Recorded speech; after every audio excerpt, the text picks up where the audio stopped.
Mr. Clark, although you have not been sworn or affirmed to tell the truth, every witness that testifies at parliamentary committee is expected to tell the truth.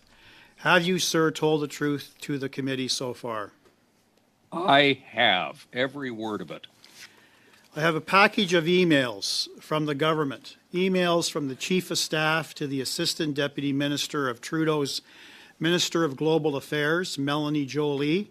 She wrote a summary of the $9 million condo purchase. The email states, and I quote, "Both the Consulate General of New York and the head of mission," that's you, Tom Clark, "have been instrumental throughout the process with the head of mission," again, you, Mr. Clark, "providing the green light for the selection of the new residence.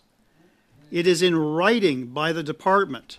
Tom Clark, you, sir, was instrumental in the condo purchase on Billionaires Row."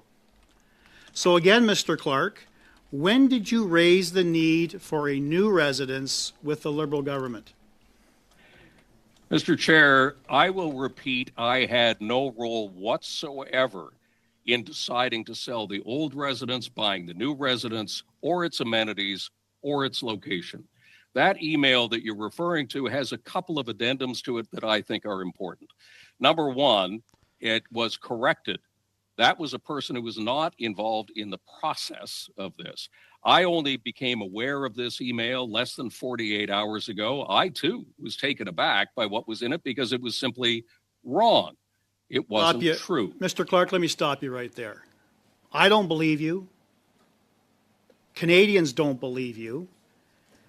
Are you trying to suggest that a head of mission in any country in the world would be completely shut out, would be completely uninvolved with the acquisition of your own residence? No Canadian believes you, sir.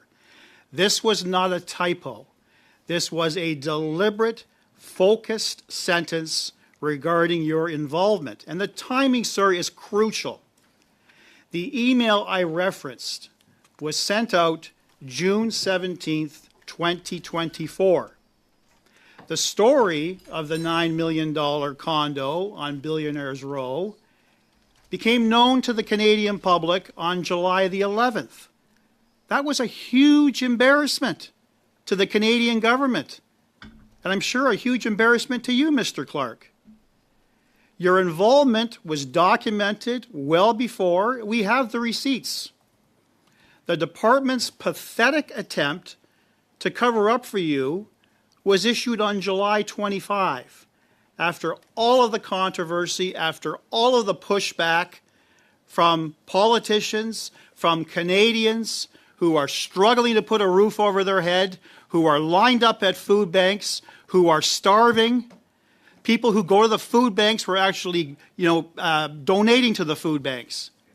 And you're sitting on Billionaires Row, sipping coffee from a $6,000 coffee machine. You can appreciate how appalling that is to Canadians. So again, sir, I ask for honesty. When did you bring up the need for a new residence?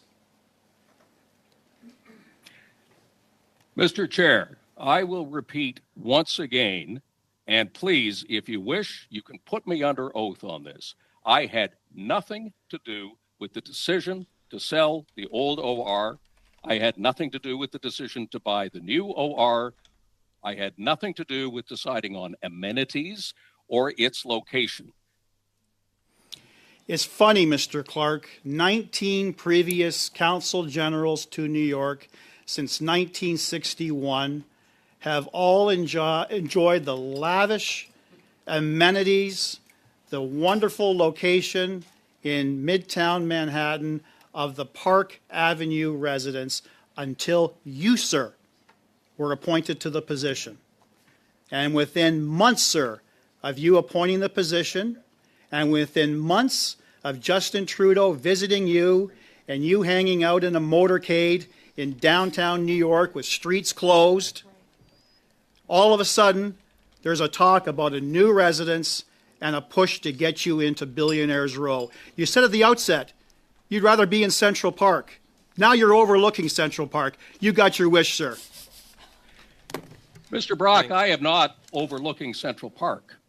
Okay. I am I'm not sorry, in a Mr. tower. Clark. I have to interrupt. That is our time, but I think you'll probably have a chance to respond.